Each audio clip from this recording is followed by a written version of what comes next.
This is going to be a brief discussion about movement habits or unconscious movement patterns that we have in our bodies and in our daily lives.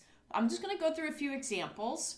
Feel free to do it along with me. So first one is just cross your arms over your chest. Don't think about it, just cross your arms over your chest.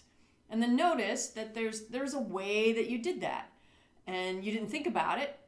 And if you keep crossing your arms over your chest, you just take it and you come back into it again. Most people, if they don't think about it, will always cross the same way. So that's one example. And another one is sitting cross-legged. Again, if I go to sit cross-legged and I don't think about it, I always, if I don't think about it, always have my right shin on the outside. So you might get down on the floor if you can and see if you uncross your legs and just bring them in without thinking about it, which shin do you tend to put on the outside? Most people have a habit of which one they always put on the outside. Another example is just simply interlacing the hands. Just interlace your hands out in front. Again, you just interlace them without a lot of thought, but you'll notice that there's a thumb that's on the top and there's an index finger on the top, and there's just a natural way, unconscious way to interlace the hands. And to do it the other way would feel weird. And then there are repetitive things that we do throughout our day and our week, such as how opening the door with the same hand, or which foot we lead going upstairs. Another one is something like carrying a purse. Most people almost always carry it on the same side, and you can see as I sling that over that side, it causes a lot of asymmetry in my body. So if I never get conscious of that, and occasionally move it on the other side, that constant holding the purse on the one side is going to cause some asymmetries in my body.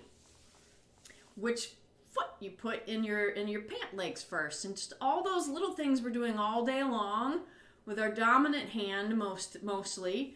Not that any of that's bad, but those repetitive unconscious movements can create some muscular patterns in the body where some muscles get stuck more on and others more off. And another one that's a big culprit for a lot of people, especially desk workers, is the unconscious way of sitting, which for most people, the unconscious way of sitting looks like this: slouching, jutting your chin forward, the back is rounded, the neck is compressed in the back, the chest is contracted in the front, and the belly is also compressed. And just imagine if you sit unconsciously like this for hours a day, what that does to all of those areas. The front of the body ends up getting locked short, and the back of the body gets locked long or weak. So those are just a few examples. Just wanted to do this video to give people some food for thought, and then I'll do a follow-up video on kind of what can we start to do to counteract some of these movement habits that we have.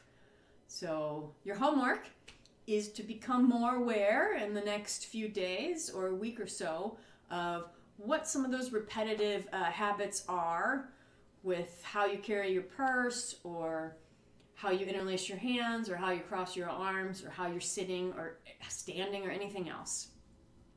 So enjoy being curious about your movement habits.